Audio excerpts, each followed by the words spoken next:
लेकर एक बड़ी रैली करने की तैयारी हो रही है, क्या इसका कॉन्सेप्ट और कहाँ पे होने वाला है? देखिए, पार्टी की ओर से जो शिविर हम लोग का हुआ था राजगीर में, वही हम लोगों ने तय किया था कि बिहार के युवाओं का एक बड़ा जमावड़ा पटना में लगाएंगे। युवाओं का जो अधिकार है, जो उनको मिलना चाहिए, जिससे उनका हर तरह से उनके व्यक्तित्व का विकास हो सके, उनको हर तरह की सुविधा मिले, आगे बढ़ने का अवसर मिले। बाकी जो दूसरे सेंटिमेंटल चीज़ों को लोग ला करके युवाओं के मन में भर करके बिना कुछ किए वोट लेने की कोशिश करते हैं। अब युवा सिर्फ उस आधार पर वोट में या राजनीति करने वाले लोगों को मदद नहीं करे, बल्कि अपने हक अधिकार को पहचान कर और तब युवा भी संगठित हो और अपने अधिकारों के लिए लड़ने का काम करे।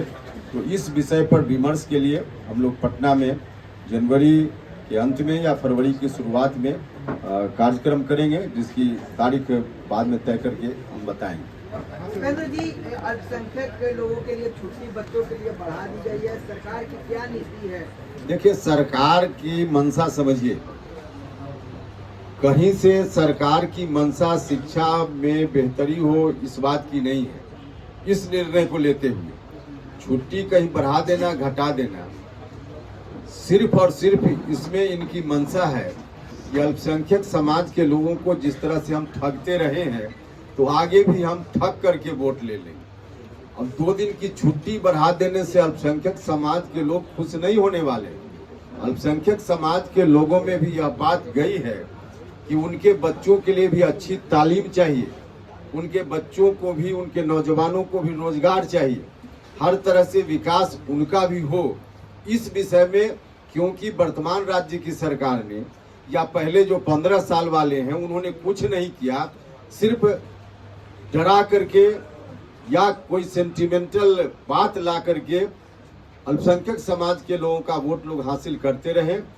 अब सत्ता में बैठे हुए लोगों को यह बात भूल जाना चाहिए कि अब वह दिन गया जब सिर्फ कुछ छोटा मोटा सेंटिमेंटल डिसीजन करके लोग अल्पसंख्यक समाज के लोगों का वोट लेते रहे हैं। यह अब संभव नहीं है। 2 दिन की छुट्टी देने से कोई बहुत खुश हो जाएंगे अल्पसंख्यक समाज के लोग, यह बात नहीं है।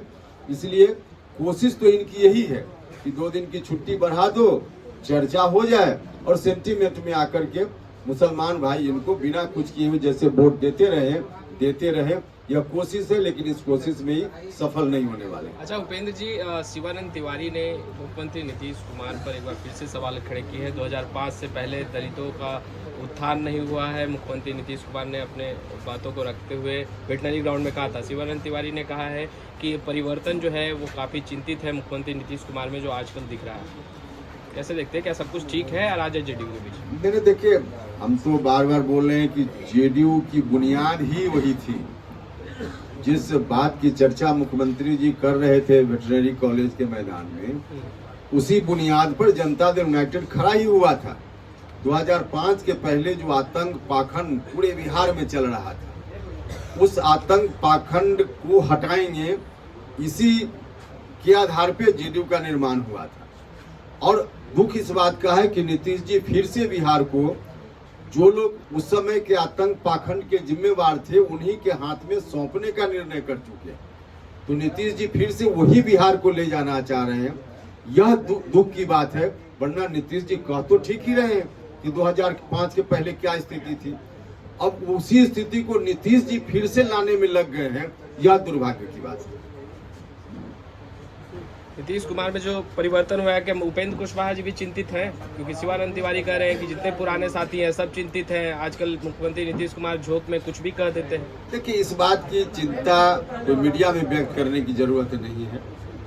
यह पक्ष अलग है, जो राजनीति से अलग का पक्ष है, व्यक्तिगत पक्ष है, पॉलिटिक्स का यह पक्ष नहीं है। इसलिए उसकी चर्चा हम मीडिया में करें, जो राजनीतिक बात होगी उसकी चर्चा करेंगे, बाकी व्यक्तिगत किसी का जीवन है उसकी चर्चा नहीं करेंगे। आरक्षण का दायरा जो बढ़ाया गया है उसको कोर्ट में चुनौती दी गई। देखिए,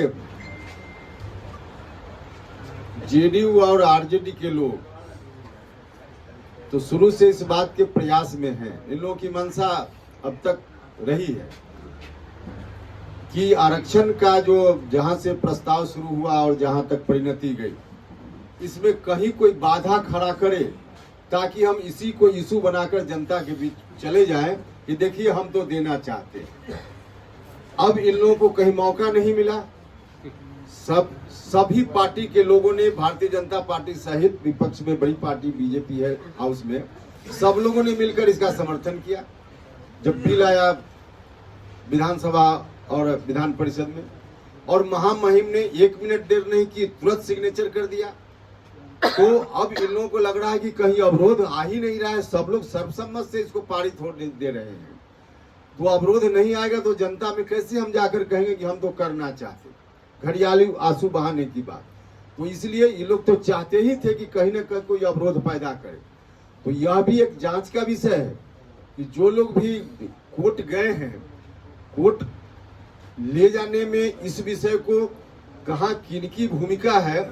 हमको तो आशंका इस बात की है कि इसके पीछे बिहार में जो सत्ताधारी दल के लोग हैं वही लोग कहीं ना कहीं होंगे, ताकि कोर्ट के माध्यम से अगर कोई अवरोध होगा तो बदनाम करेंगे विरोधी को, लेकिन उसके पीछे जानबूझकर इन्हीं लोगों की कोई कोशिश होगी ताकि अवरोध हो और हमको मौका मिले जनता के बीच आंदोलन करने। तो इस बात की कोशिश हो सकती है और इसकी साजिश हमको तो लगता है कि ऐसा होगा।